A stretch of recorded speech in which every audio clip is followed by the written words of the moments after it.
Olá pessoal, estamos no ar com você com o Dinheiro de Hoje, o seu programa sobre investimentos aqui nessa parceria entre a Com Dinheiro e a BMC News, para trazer para vocês as mentes que fazem o mercado financeiro brasileiro acontecer, para esse bate-papo leve, mas sempre com o intuito de tornar o investidor melhor a cada dia. Passam por aqui os grandes gestores de investimento, assessores, as grandes plataformas, os tomadores de decisão do mercado financeiro e, claro, os empreendedores, aquelas pessoas que estão rodando a força motriz do mercado e estão preparando os futuros IPOs. E para bater um papo com vocês hoje, para aquele papo que vocês sabem, a gente traz as ideias, as novas ideias de negócio, como estão pensando esses empreendedores. Nós temos aqui o Sérgio Molina, CEO da C+E, e ele vai contar um pouquinho para a gente também, inclusive, de onde vem esse nome, o que significa esse C+E. Sérgio, é um prazer recebê-lo aqui no Você com Dinheiro de Hoje. O prazer é meu. Só explicando, o C+E é sigla para criadores de experiência. Então a nossa ideia é tudo que a gente faz ser uma experiência na ponta para o consumidor, para o visitante dos locais que a gente cria as nossas cenografias e experiências. Maravilha. Vamos começar do começo. Conta um pouquinho da atividade de vocês. O que faz a C+E? Para o pessoal que está ouvindo a gente, está assistindo a gente lá em casa, conheça também um pouco do que está por trás desse negócio. Legal. O nosso background, eu comecei fazendo o que vocês, como consumidores, às vezes veem, as decorações de Natal de shopping. Foi aí que a gente começou. Então a gente começou importando dos Estados Unidos na década de 90, fomos aprender um pouco lá no mercado americano como se fazia isso. Esse foi o nosso que é o nosso ainda negócio principal, que é criar os cenários para shoppings no Natal. Então vocês todos devem ter já visto coisas que a gente fez nos shoppings. E a nossa empresa foi evoluindo, para a plataforma de experiência, que a gente entendeu que era essa evolução que o mercado ia precisar. Então hoje os shoppings são mais uma venue de entretenimento, como pode ser um parque, como pode ser uma ativação num festival, como pode ser uma ativação no ponto de venda, como pode ser dentro de uma loja, criar uma experiência. Então você tem toda essa transformação, principalmente do varejo, que precisa ter o ponto de contato com as pessoas, também o físico. Então nós estamos aí por trás de realizar esse ponto de contato de uma forma marcante e imersiva e interativa com os consumidores. Essa é a nossa ideia. Você trouxe um ponto que essa dinâmica do consumidor, do shopping, como um ponto de entretenimento. Hoje, um deles, a gente vai explorando depois as verticais e as vertentes, mas também um deles. E a gente teve o shopping começa como um centro de compras, e cada vez mais, especialmente a experiência do brasileiro com o shopping, ter esse relacionamento de ponto de entretenimento, ponto de encontro, que justamente muda o próprio conceito do que é aquele conjunto de paredes. Como é que vocês foram acompanhando essa evolução? Vocês começaram lá atrás justamente com essa estrutura de decoração de Natal, que foi um dos primeiros pontos de, ir no shopping ver a decoração. Exato. Como é que isso foi evoluindo? E quais outras experiências já se constroem hoje dentro desse espaço? O shopping no Brasil é hoje um benchmark mundial. O sucesso dos nossos shoppings, a forma como eles são gerenciados, o entendimento dessa evolução. Então você compara com o mercado americano, que sofreu muito com o e-commerce, com o Amazon, por exemplo, que é o maior competidor de shopping nos Estados Unidos hoje. Os shoppings brasileiros são muito mais dinâmicos e tem já uma vertente cultural, que o shopping é a extensão da casa das pessoas, que você resolve a tua vida de um serviço básico até ter uma diversão para o seu filho, até ter um restaurante, ou ter a marca que você quer, ou você experimentar um produto que você eventualmente pode transitar para compra online. Então os nossos shoppings são muito... Hoje, se você olhar no mundo, os shoppings brasileiros são referência. Então várias, inclusive, experiências que nós estamos fazendo aqui, nós estamos exportando para outros países. Então nós já levamos para Portugal, nós estamos levando para a Colômbia, a tecnologia de entretenimento brasileira indo para outros países. Então, por conta do sucesso e da forma que os shoppings se posicionaram aqui no Brasil. E como vocês... a gente teve uma evolução cultural, a gente tem um marco que foi a pandemia, e o pós disso, como é que foi essa construção de evolução? Como vocês viveram aquele período e o que teve de output? Como é que foi esse mundo pós-Covid para o conceito da experiência como um serviço? Obviamente que a pandemia foi uma flecha direto no nosso coração, né? Porque o que a gente faz é trazer gente para os locais onde a gente cria as experiências. O que tem no pós-Covid, né? Que eu acho que é importante, é a necessidade cada vez maior da interação física, porque o que a gente briga hoje é pela atenção das pessoas no mundo das telas, né? Então hoje os pais têm uma missão de, por exemplo, fazer o seu filho sair da tela, sair do game, sair do celular. E nos shoppings hoje a gente proporciona isso, né? Então acho que tem muito, então teve um efeito de, vamos chamar de demanda reprimida, porque todo mundo ficou em casa, então teve uma onda de experiências imersivas e tudo mais. Hoje estabilizou, mas estabilizou o quê? O shopping é o lugar para você se divertir, assim como outros lugares, parques, etc. Mas o shopping está nesse lugar, né? Então ocupou e ele continua muito forte, né? Mesmo depois da pandemia, porque de fato a gente precisa levar as pessoas para socializar, precisa ativar a dopamina, né? As pessoas precisam ser felizes um pouco, né? E tem um limite que as telas levam isso para a gente. Então a gente trabalha muito esse aspecto, né? O que vocês, de novo, o que vocês trouxeram já de novidade? O que tem de experiência diferente para fugir do que vocês trouxeram como core, né? Então, começaram lá, decoração, a gente começou a trazer novas experiências, aproveitar esse espaço como um produto maior, que é justamente trazer outras pontas de entretenimento dentro desses espaços. Conta um pouquinho para a gente de alguns projetos de vocês, né? O que vocês já fizeram de diferente? Muita coisa. O que eu acho que é um ponto de inflexão importante foi quando a gente começou a trazer o entretenimento para as nossas decorações. Então a gente começou a fazer natais licenciados da Disney, da Universal. Então a gente começou a trazer esse mundo do entretenimento e do conteúdo como parte da estratégia. Então a decoração passou a ser entretenimento também, né? Mas com luzes, árvores e guirlandas. Foi assim que a coisa... E aí a gente percebeu como isso era forte. Então a gente começou a levar isso para todo o resto do ano em plataformas de entretenimento, em diversos eventos e tal. E a gente consegue hoje fazer isso dentro de uma programação com os shoppings que não está mais ligada ao calendário do varejo. Ela está ligada a sempre ter um entretenimento interessante e que gere uma visita. Que talvez não fosse uma visita média de a cada 3 semanas, de repente com uma experiência bacana você encurta, né? Então, contar alguns dos que estão acontecendo hoje, né? Então a gente tem o evento que foi premiado pela Associação Brasileira de Shopping Centers, que é o evento Disney Princesas. Nesse evento, o principal charme é fazer um estúdio de transformação, como se fosse um salão de cabeleireiro, em que as meninas, especialmente, se transformam nas suas princesas preferidas, com maquiagem, com cabelo, com um espelho mágico que gira para ela se ver depois de pronta. A gente se inspirou na experiência que tem no Castelo de Orlando, da Disney, e hoje a gente faz isso. Então as pessoas reservam, tem 40 minutos de uma experiência, entram, né, com as suas ideias e suas fantasias e saem como a sua princesa preferida. Então é incrível, porque é um momento único com os pais, com as mães, com os avós, é muito bacana. Então acho que esse é um caso bem interessante. O outro caso que é interessante também por uma questão de ativação e captação de pessoas é o Balloon Experience. O Balloon Experience foi inspirado no Balloon Museum de Paris, né? Passou na série da Netflix, Emily em Paris e tal, e o que a gente fez? A gente falou, vamos fazer a nossa versão Brasil.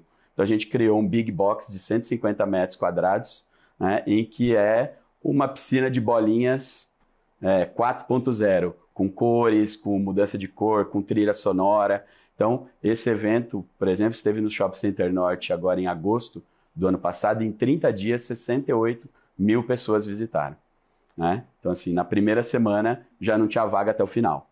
Por quê? Porque é a dopamina. Além de ser instagramável, ou ser para short vídeos, ele é muito prazeroso estar lá, né? Então, o que você quer? A gente quer que a pessoa seja feliz naquilo que a gente entrega. Então, acho que hoje dá para tentar resumir dessa forma. E né? como se desenha o modelo de negócio? Então, o shopping que contrata vocês e a monetização vem pelo tráfego, vocês têm cobrança de ticket, como é que funciona parar essa operação de experiência de pé? Nos shoppings, você tem um fundo de marketing que pode escolher fazer investimentos em coisas assim, né? E você tem também, em algumas ações, você tem cobrança de bilheteria em que a gente passa a ser sócio nesse negócio, com desempenho, projeção de desempenho, de ingresso, estudando o potencial de cada mercado. Então, o Balloon Experience, por exemplo, ele está fazendo um tour pelo Brasil, né? De cidade a cidade, e é sempre esse modelo. Então, um modelo de sociedade com o shopping, tá? Em outras venues que a gente está começando a trabalhar também, esse modelo é o modelo que a gente pretende viabilizar também. Então, isso depende de tráfego, né? De gente. Qual a projeção do número de pessoas que aquele local tem e o que a gente, com a nossa experiência, pode agregar nesse fluxo para a gente poder capturar parte desse público. Né? E geralmente, eu penso o seguinte, né? A ideia é trazer mais público, você tem um outro ponto do jogo que ou você, pela própria exposição no local, aumenta a frequência de quem já passou lá, ou você puxa isso via outros canais externos, vai promover o próprio evento. Como geralmente funciona essa dinâmica? Geralmente de fato, por aumentar, por trazer de volta alguém que passou na frente e viu já dentro do shopping, ou vocês costumam fazer ativações externas para atrair esse público de outros lugares? Para eventos assim grandes como esses que eu mencionei, há uma estratégia de divulgação do próprio evento. Então, a gente tem a nossa área de marketing, trabalha a divulgação desse evento junto com a venue, seja shopping, seja onde for, para que a gente possa agregar. Então, é um trabalho conjunto do local onde esteja e mais a nossa área de marketing também. Porque a gente entende que experiências bacanas podem abrir a área de influência daquele empreendimento.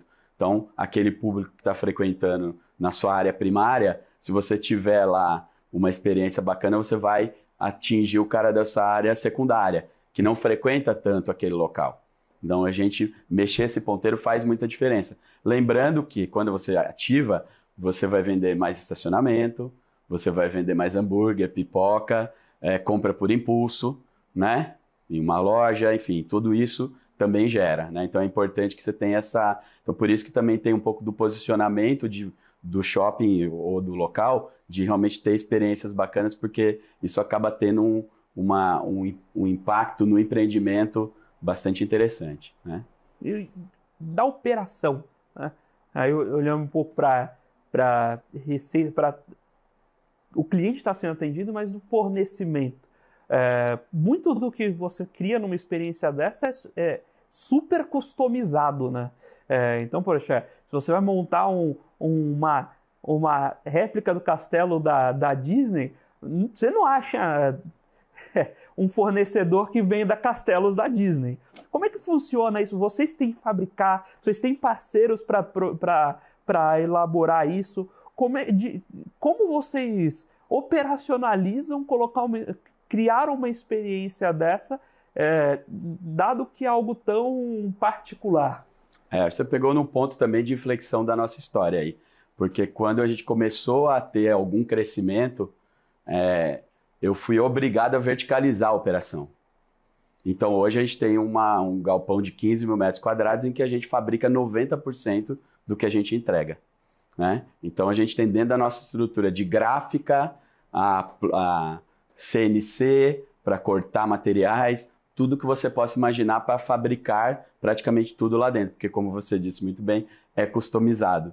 Né? Então, e a gente até tem esse nosso dogma lá na empresa, porque é tudo customizado, então você não tem ganho de escala. Então é quase que uma fábrica, porém com entregas artesanais. Né? Tudo é para cada local, tudo é planejado com muita antecedência, isso é importante. Então a gente tem ali um time aí na baixa, 100 pessoas fazendo isso o tempo todo, e na temporada, no segundo semestre, a gente passa de 300 pessoas na fábrica e nas pontas, operacionalizando, montando, gerenciando. O ano passado nós chegamos a 1.000 pessoas trabalhando em outubro para a gente, de Roraima a Porto Alegre, literalmente, né?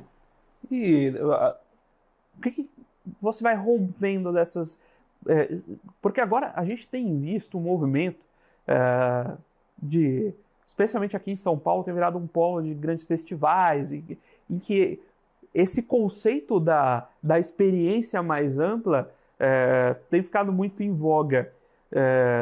Vocês têm visto, você comentou das vertentes diferentes do negócio, para onde tem ido esse conceito da experiência? Quais outros players têm acionado esse conceito para ampliar a sua experiência, a experiência do seu Esse é o nosso visitante? próximo passo, né? O que a gente quer, a gente então abriu uma vertical de live marketing para justamente atender o segmento de festivais, de pontos de venda, feiras, né? Então, como CCXP, por exemplo.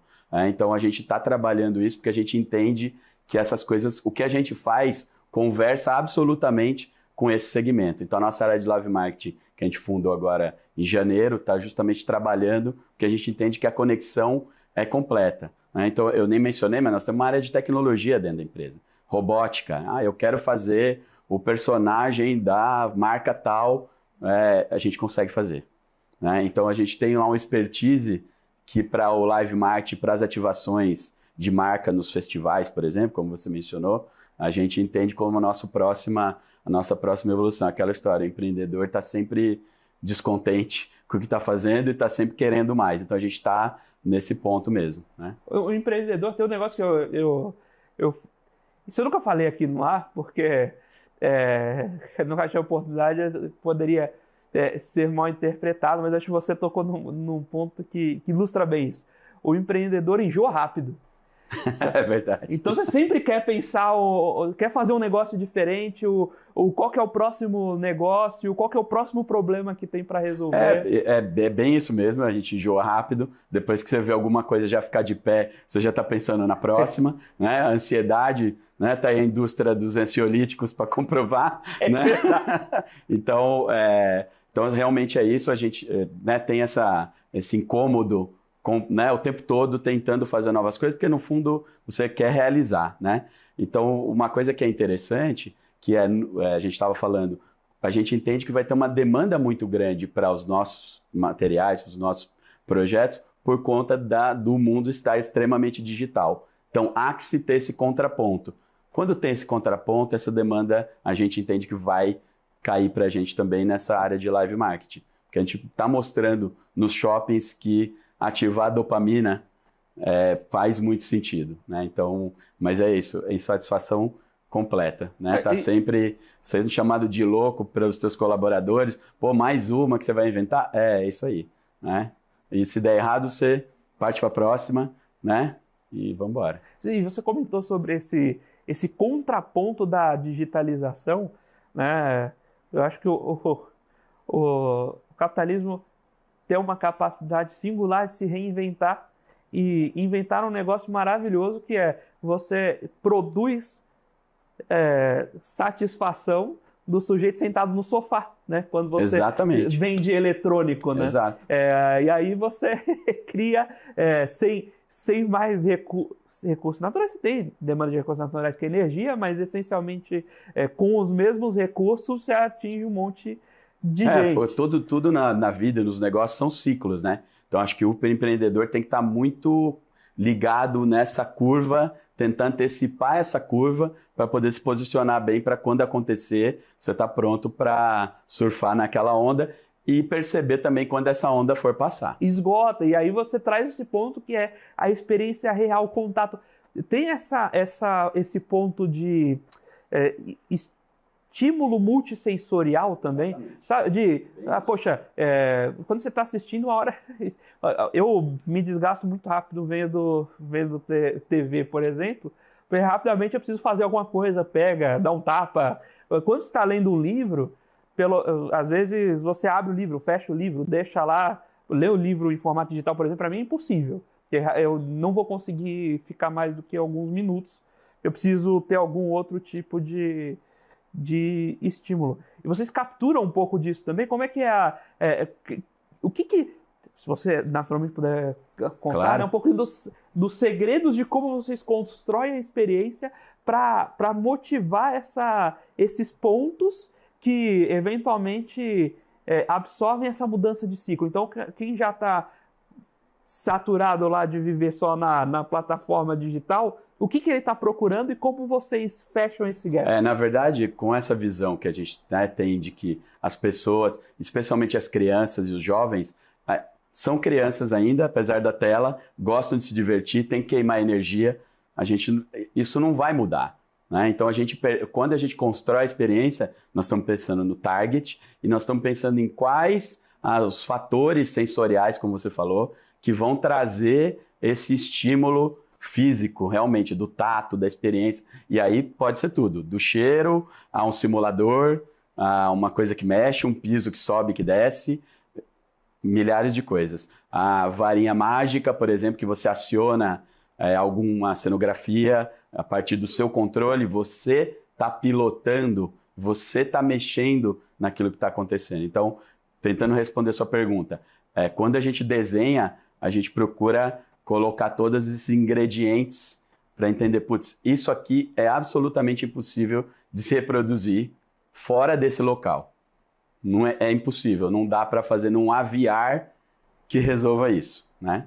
E inclusive não dá para fazer em casa. Exato, exatamente isso. Então, para viver esse momento, você tem que se deslocar até aquela experiência. E aí está o segredo, né? E como você encontra e segmenta público-alvo? A gente está falando aqui, você comentou bastante da criança, né, que continua sendo criança, até o próprio... Geralmente, a decoração de Natal do shopping, por exemplo, é pensada para esse público, mas como é a divisão entre os públicos dessas experiências, entre adultos, jovens e crianças, como cada um se relaciona e quais são as incursões nos públicos de maior idade, como é que vocês dividem e abordam cada um desses públicos? Bom, 90% dos projetos são pensados para famílias, né? Então, essa é a grande força motriz do nosso varejo, né, e do nosso mercado. Então, o que a gente faz? Olha o que vai ser interessante para os pais, avós, e que seja divertido para as crianças, porque as crianças têm realmente uma força muito grande de movimentar a família do ponto A para o ponto B. Né? Então, isso não mudou, isso é muito forte. E os pais hoje, se você olhar, procuram atividades, procuram coisas para tirar as crianças de casa. Né? Então, ali estamos nós oferecendo alguma atividade, alguma experiência para esse pessoal. O jovem, por exemplo, o Balloon Experience tem muito um público jovem, porque tem uma coisa de instagramável, de ser cool factor. Então, assim, a rede que bomba no Balloon Experience é o TikTok. Né? Então é impressionante a viralização que tem no TikTok, orgânica. É a turma que faz mesmo. Então, assim, mas respondendo a sua pergunta, a família é normalmente o nosso target, porque é ali que é o lugar que você tem que atingir, né? É ali que estão as vendas, é ali que estão as compras de Natal, as compras das datas, etc. e tal, né?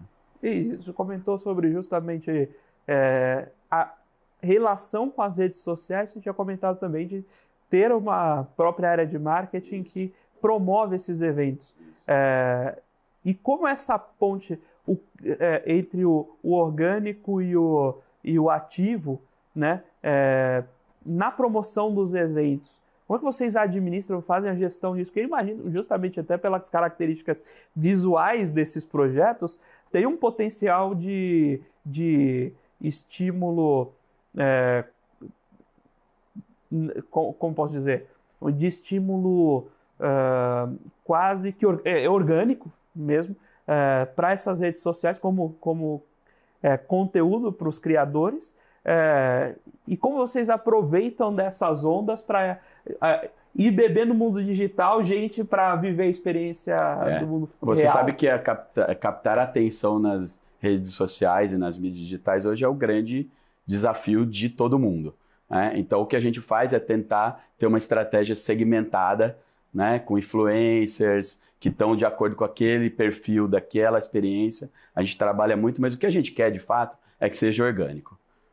Porque realmente aí você tem realmente uma verdade que o público está gostando e aquilo vale mais do que, né, captar. Então a nossa ideia, a briga lá na nossa área de marketing, como é que a gente consegue fazer que a própria experiência seja a tal ponto impactante ou ative a dopamina no cérebro daquele visitante, que ele se empolgue e nos faça, nos apoie em divulgar a própria experiência. É isso que a gente tenta fazer, né? E vocês têm canais de contato para ir. Como que vocês avaliam?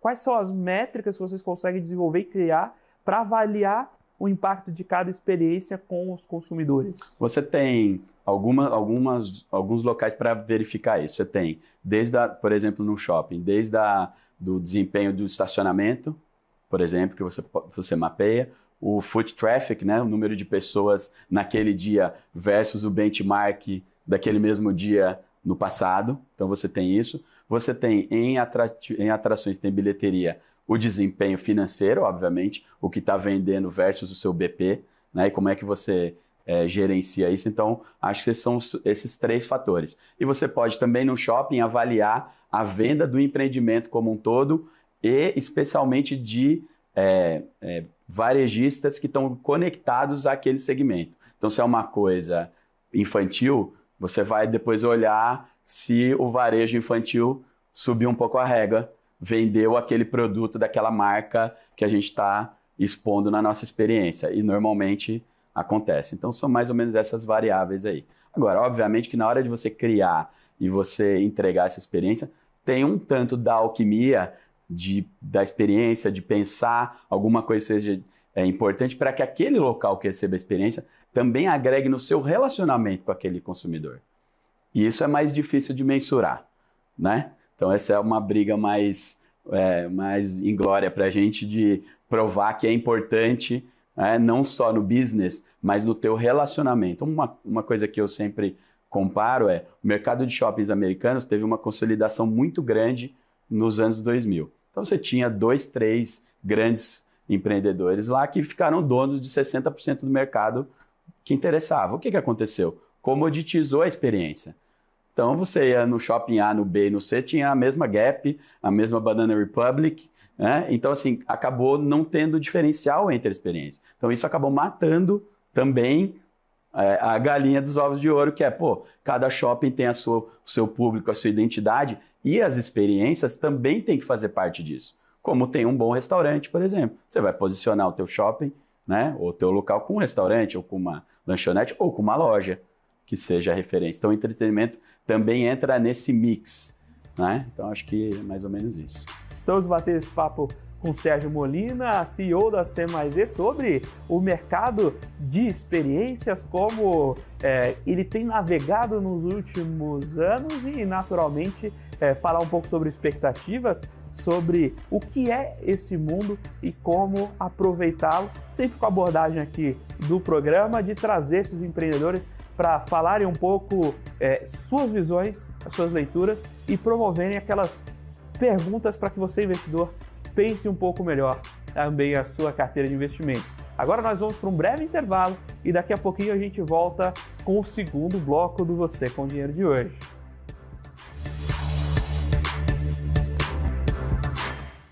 Olá pessoal, estamos de volta aqui para o segundo bloco do Você com Dinheiro de hoje, batendo um papo hoje com o Sérgio Molina, CEO da C+E, sobre o mercado de experiências, essa parte de live experience, sobre um pouco desse marketing também, mas a construção da experiência nesses centros, essa experiência ao vivo que a gente acabou tanto mais carente, especialmente depois que a gente foi forçado a viver só com o digital, né? Acho que hoje, se tivesse live de cantor sertanejo, não ia fazer sucesso mais não.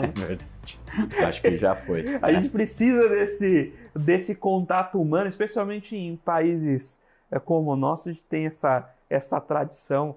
E falando um pouco de países e mercado, você comentou, passando no primeiro bloco, sobre a exportação dessa tecnologia. No Brasil, como benchmark, a gente exportar essa tecnologia para outros países. vocês recentemente começaram uma operação na Colômbia, não é isso? Exato. Estamos agora começando na Colômbia, C+E Colômbia, com o mesmo DNA, com uma operação híbrida, no sentido da parte de projetos, a gente apoiar aqui, né? E ter uma área comercial lá e de também fabricar a tecnologia nossa localmente para poder viabilizar custos, ter agilidade, né? Então, a gente está super animado. A Colômbia é o segundo mercado de shoppings da América do Sul, então a gente está super animado.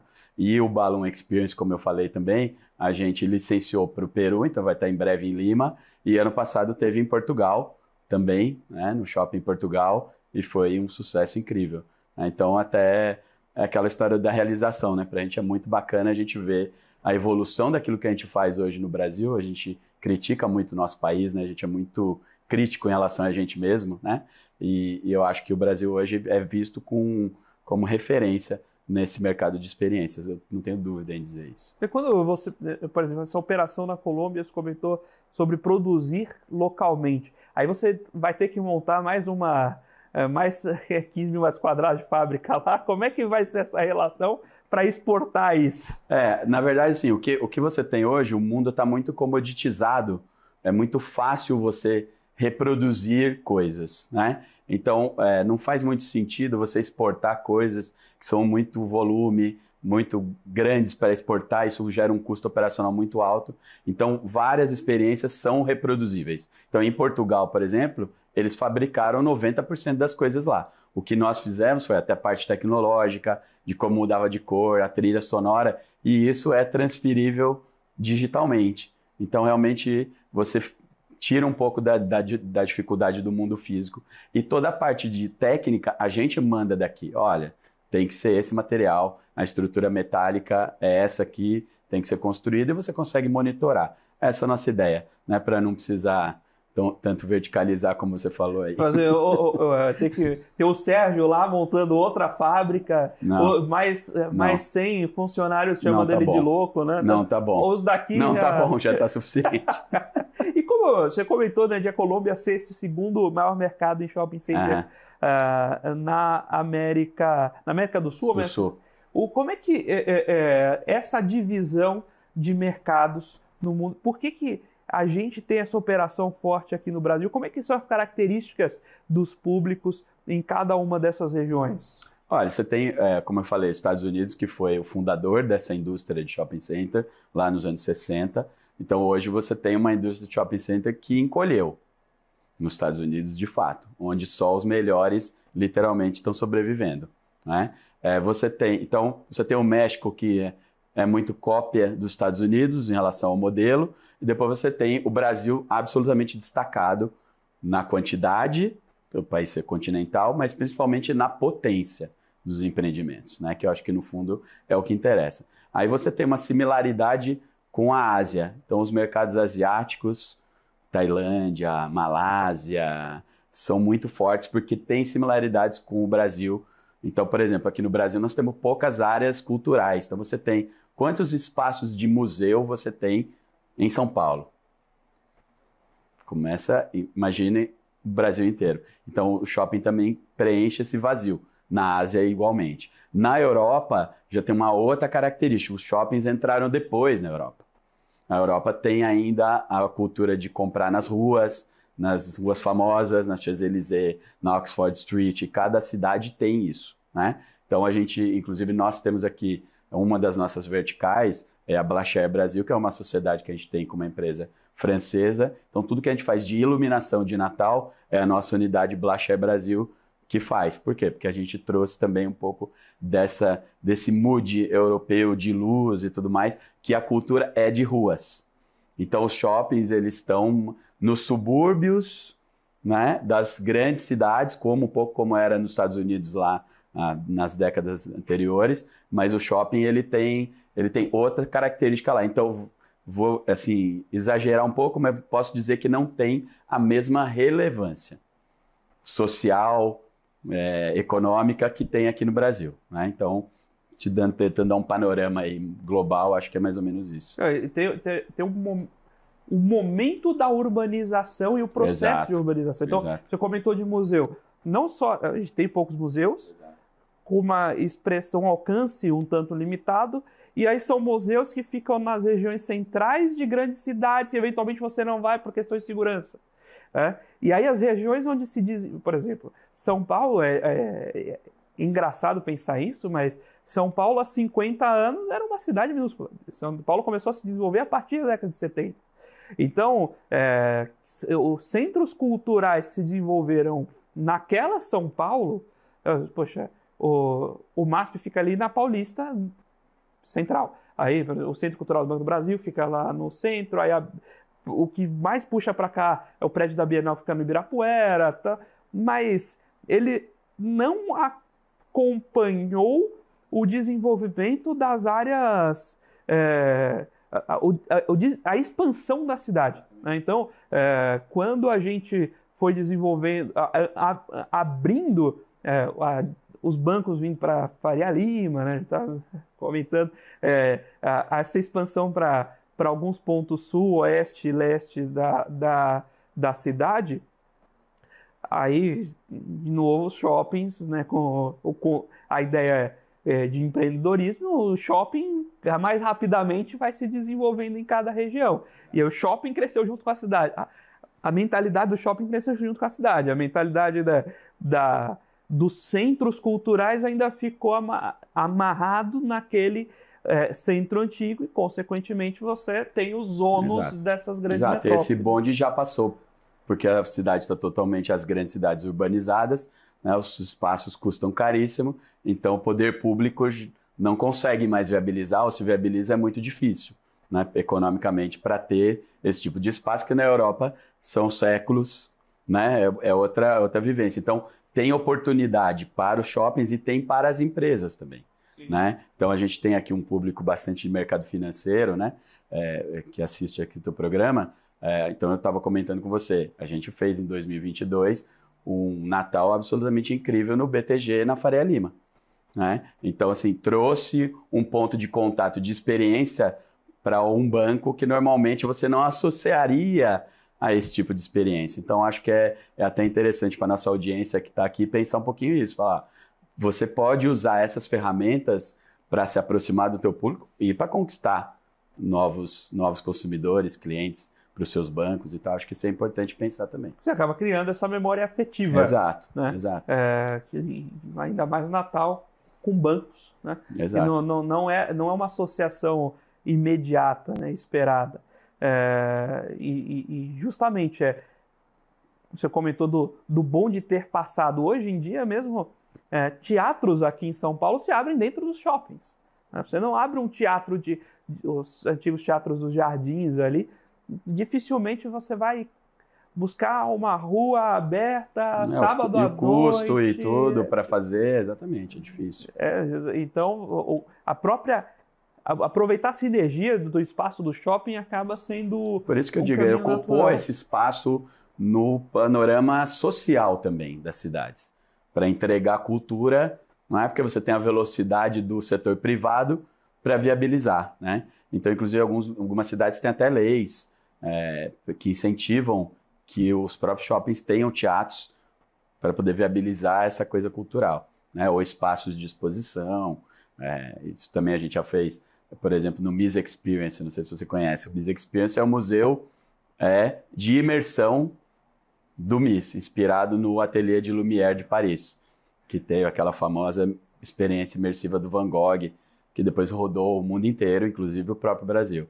Né? Então lá ele teve que fazer num lugar, na Lapa, na Barra Funda, um lugar não tão densamente populado, que é um problema para ele hoje, né, gerar visita, mas ele teve que fazer um pouco de fora para poder viabilizar economicamente um projeto como esse.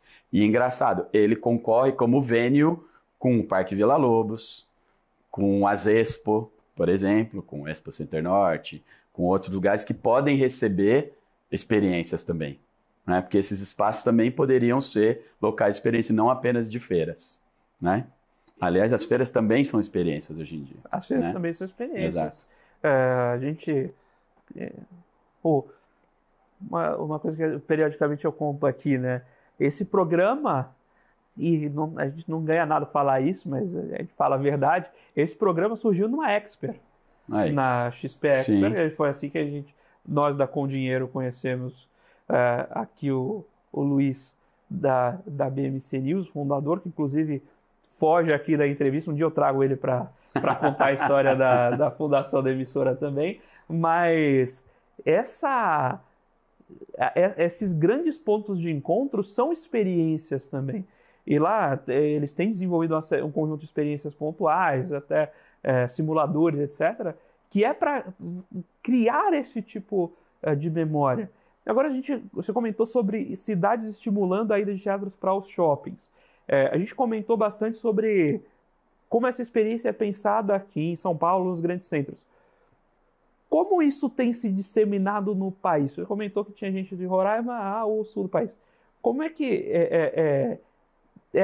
esse conceito de experiência física tem se espalhado e tem ocupado outras regiões? Essa demanda reprimida que eu comentei mais cedo, para, por exemplo, o Nordeste e Norte do Brasil, é multiplicada. Porque essa dificuldade que a gente falou aqui de espaços para receber, ela é maior, inclusive. Então, hoje, se eu separasse a minha fatia ali de faturamento, Norte e Nordeste hoje tem uma representação muito grande para a gente, porque realmente a sede por experiências do consumidor é muito grande, maior ainda do que nos grandes centros aqui em São Paulo. São Paulo é quase um país à parte, mas você tem muita oferta, né? Então, quando você sai de São Paulo, você tem um outro mundo em que aquilo que a gente faz de experiência tem um impacto ainda maior, né? Então, o Nordeste, por exemplo, hoje é o nosso grande mercado. Tudo que a gente faz, a gente vai. Então, o evento Disney que eu comentei mais cedo, ele esteve em BH agora em janeiro e agora ele está indo para o Nordeste.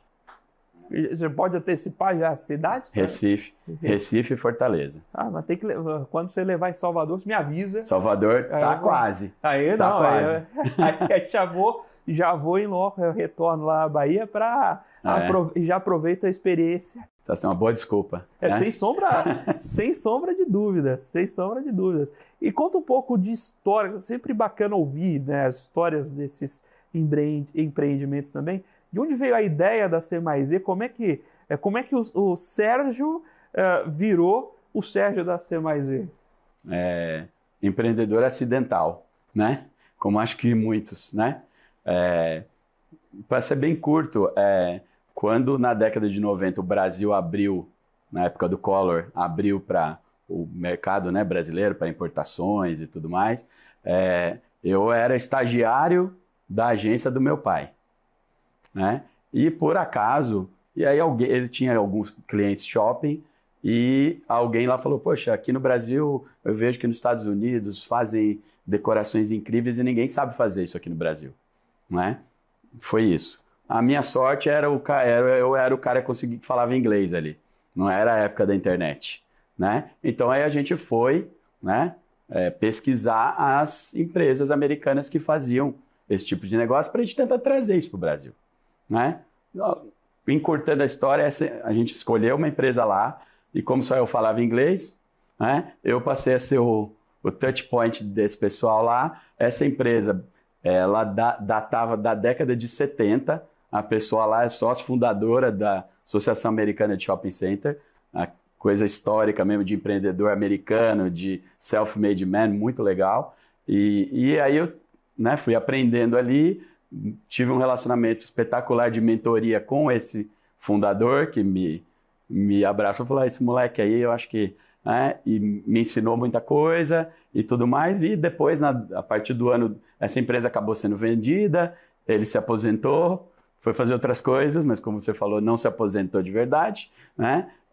E aí a gente passou a fazer tudo. Aí eu era inocente o suficiente para falar, não, eu acho que eu consigo fazer esse negócio aqui no Brasil, eu acho que eu dou um jeito e aqui estamos, né? Mais ou menos isso. Não sabendo que era impossível, foi lá e fez. Exato. Essa é um pouco a vida de todo empreendedor. Inocente o suficiente, né? Se apaixonar demais pela ideia para não medir direito os riscos, porque se tivesse medido não ia ter começado. Não tinha feito. Exatamente. Você só começa o empreendimento porque você não sabia de tudo que podia dar errado antes. Eu sou um exemplo disso completo. Isso é um desafio, mas ao mesmo tempo que é o desafio, é a força motriz, né? O que faz a gente criar todas essas coisas novas, né? Se não fosse um pouco dessa maluquice, nada ia sair do lugar. Exatamente. Não, eu acho que isso é que move a gente, inclusive, quando você passa ciclos, né, de empresa, de sobe, desce, que é a vida da gente, você tem lá aquela história para te motivar, fala, poxa, não é tão difícil quanto era lá atrás, né? No fundo é isso, né? Você conseguiu chegar, então isso é um fator de motivação muito grande para a gente, né? Para poder continuar, né? Enfrentar uma pandemia, por exemplo, né? Que a gente parou absolutamente a empresa praticamente 12 meses. Se eu somar 20 e 21, praticamente a empresa parou 12 meses. E a gente se amarra nisso, né? Vira o sunk cost, a gente se abraça nele e vai embora, né? Vai embora. Agora, se eu já fiz aquilo e não parei, né? Tô aqui, por que agora que eu vou jogar a toalha? É isso, e acreditar nas coisas novas também. Poxa, o repertório que você criou ao longo da tua trajetória pode te ajudar a fazer coisas novas para que o seu negócio possa perpetuar, né? Que não seja um negócio que tenha um ciclo só ligado à pessoa física, né? Eu acho que isso é um mantra que eu tenho hoje, é como é que eu consigo perpetuar esse negócio, né? Não, sobre perpetuar, eu queria justamente puxar essa pergunta de o que vocês enxergam de próximos passos, né? O que é olhar para o futuro? Agora, vocês quase que naturalmente construíram uma internacionalização, mas tem um rompimento de paradigmas com os projetos, justamente esse projeto de live marketing muda um pouco a cara da empresa. Pessoal, vou compartilhar informação de bastidores aqui com vocês. Depois o Sérgio briga comigo, não tem como, vai estar... Vambora. Que, coincidentemente, a gente não era programado, a gente não sabia dessa história, mas a gente estava conversando com o pessoal da Cacau Show aqui, né? E aí eu conversei com o Sérgio nos bastidores, ele estava comentando que justamente ele foi uma das pessoas que ajudou a colocar de pé aquele projeto da Mega Loja que a gente conversou aqui no programa. Aquela experiência e aquele conceito visual que a gente estava debatendo aqui, tem as mãos do Sérgio por trás. Isso é realmente incrível. A gente brinca, você com dinheiro, o programa que mais gera negócio na TV brasileira, de como esses empreendedores, esses malucos se encontram, se conectam para criar para essa engrenagem continuar andando. Exatamente. Não, esse nosso relacionamento ali com a Cacau Show é muito, muito legal, de amizade mesmo e de sintonia, né? Porque no fundo, chocolate, experiência, estão ali mais ou menos na mesma entrega, né? De encantar o cliente, de ter atratividade, então é muito interessante isso. Então, o seu ponto é legal, ou seja, mostra pra gente quanto a nossa habilidade pode ser expandida além do que a gente já faz hoje. Aí é o incômodo do empreendedor, né? Qual é o próximo? Não dá para levar nos eventos desses assim que a gente tá construindo aqui, umas montanhas russas também, como vocês fizeram? Então, a gente já fabricou pequenas montanhas russas aqui no Brasil. Por quê? Porque olha o nível de... loucura, né? Carrossel, por exemplo, a gente comprava carrosséis da Itália, que é o clássico, né? Só que para montar e desmontar demorava muito e tal. A gente falou, cara, esse negócio foi feito para ficar lá naquele parque 50 anos. E a gente quer que mude de cidade para cidade. É quase como o circo de antigamente, né? Desmonta a tenda e vai para outra cidade. A gente falou, então vamos fazer o nosso. Então a gente fez, por exemplo, carrossel, ano passado, feito totalmente do projeto, a execução metálica, mecânica, todo feito dentro de casa, em cima, inclusive, de uma tematização, que é o que a gente queria. Então, você de fora não percebe que é um carrossel, você tem só a experiência, mas assim, é isso. Com a dificuldade que gera criatividade e soluções, de que a gente tem que fazer coisas temporárias. Porque também é uma coisa que eu não acredito no nosso segmento, uma coisa perene. Então, eu não vou fazer lá um negócio que vai ficar estático, né? Ele tem que ficar X tempo no lugar e antes de você enjoar, já foi embora, né? Depois volta, 2 anos depois, 1 ano depois, né? Sério, bate-papo fantástico. Mas conta antes para você não fugir dessa pergunta. Qual? que vocês estão olhando aí de próximos passos? O que a gente pode esperar de inovação nesse mercado para os próximos anos? Olha, hoje o nosso foco está realmente em fazer uma coisa ligada à neurociência. É como que eu ativo os canais de dopamina, de satisfação das pessoas com aquilo que a gente faz. Isso hoje é a nossa nova... Inclusive, nós já criamos um evento que vamos lançar no ano que vem, que chama Dopamina, que é realmente para ativar os centros de prazer e satisfação da turma fora da tela, né? No local onde a gente estiver, né? Incrível. Sérgio, mais uma vez, foi um prazer conhecer Obrigado. Essa história e aprender um pouco mais do que está por trás de todas essas experiências que vocês vão criando, não é isso? E fica à vontade, por favor, deixar seus canais, quem quiser acompanhar, saber um pouco mais sobre a empresa, eventualmente seguir o Sérgio aí nas redes sociais, deixa aí os contatos. Eu sugiro seguir a gente no Instagram, @criadores_exp. Lá tudo que está acontecendo no momento a gente está em todas as redes, no LinkedIn. Se o pessoal quiser olhar também a parte de business, a gente tá lá. E eu apareço lá também de vez em quando ali com alguma novidade e teremos algumas em breve aí e sugiro que acompanhem nossos canais aí, principalmente o Instagram. E lá no Instagram a gente consegue saber antes onde vão estar as experiências para ir se programando, para ir caçando essas experiências de vocês? Estou interessado nesse dopamina aí. Tá vendo? Sinal que a gente está indo no caminho certo. O dopamina vai estar no ano que vem, ainda deve começar por São Paulo, mas ele vai estar no ano que vem. E normalmente a gente, entre 15 e 30 dias antes da coisa começar, já aparece nas nossas redes sociais. Até porque não pode ser muito antes para não entregar para a concorrência dos nossos clientes o que eles vão fazer. Então tem ali um deadline aí máximo de 30 dias. Né? Então a gente vai estar agora daqui a pouco com Star Wars, por exemplo, aqui em São Paulo. Opa! Então... Não posso te falar onde. Não posso falar onde. Vai ter que seguir a gente lá. Fechado. Tá, pode deixar eu seguir. Sérgio, mais uma vez, muito obrigado pela participação. Valeu, muito obrigado. Muito obrigado a C+E também por ceder aqui a participação do Sérgio para esse bate-papo. Muito obrigado a você, investidor, profissional de mercado, telespectador aqui da BBC News, pela sua companhia, pela sua audiência. O Você com Dinheiro vai ao ar de segunda a sexta, sempre aqui no mesmo horário, justamente para trazer mentes aqui ansiosas e criativas como a do Sérgio, para compartilhar a experiência dele com vocês e que vocês saiam daqui um pouquinho melhores a cada dia, seja para pensar os seus investimentos, seja como investidores de maneira mais ampla, entendendo como, no limite, investir também via empreendedorismo. Se você quiser saber um pouco mais sobre a Com Dinheiro, como ela pode ajudar você, o seu negócio, aos seus investimentos, visite lá www.comdinheiro.com.br e é sempre bom receber sua dúvida, sua sugestão, seu contato, seu feedback. Manda lá pra gente também no contato @comdinheiro.com.br. O Você com Dinheiro de hoje vai ficando por aqui. Muito obrigado mais uma vez pela sua companhia, pela sua audiência e até a próxima.